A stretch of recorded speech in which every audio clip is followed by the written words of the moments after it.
of U.S. intelligence agencies. Joining us now with their own theories, Byron York, columnist at the Washington Examiner and Fox News contributor, and Dinesh D'Souza is the author and filmmaker of the new film, going to be out on August 3rd. Everyone has to go see it, called The Death of a Nation.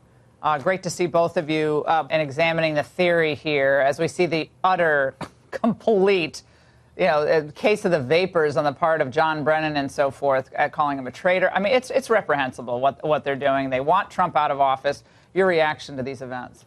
Well, I think, on the face of it, it should not be surprising that the Russians tried to influence our election. It is not surprising at all either that Trump would be skeptical of intelligence agencies that seem to have been institutionally mounted against him. So the left's apoplexy here, I think, has a deeper explanation. And the explanation is this. They are desperate for Trump to ratify the premise of the Mueller investigation. The Mueller investigation is given a boost if Trump himself, in a sense, the very target of the investigation, were to basically say, yeah, the Russians are the bad guys, because then Mueller can then push forward and simply try to close the loop by saying, and you're part of that group. So I think Trump's natural aversion to doing that is based upon the correct perception that the left's concern here is entirely domestic politics. They don't care about Russia per se.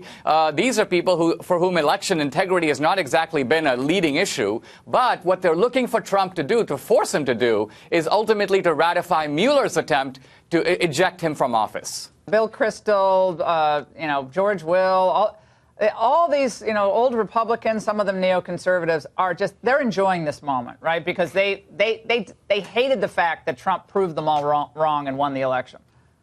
Well, I think it's funny. The left has these people, in a sense, on a leash. It simply has to shout Russia, and with kind of Pavlovian response, all these guys go into a patriotic flare. Now, here's the point. We know that Obama colluded with Russia when he basically told Medvedev, hey, when the American people are out of sight, I'm going to make a deal with Putin. We know that Hillary colluded with Russia. She took money in exchange for the whole uranium deal. The one person who has not colluded with Russia, at least as far as we know, is Trump. And so the fact that the intelligence agencies are mounting their investigation of Trump, whereas they look the other way with the other two guys who we know, who are proven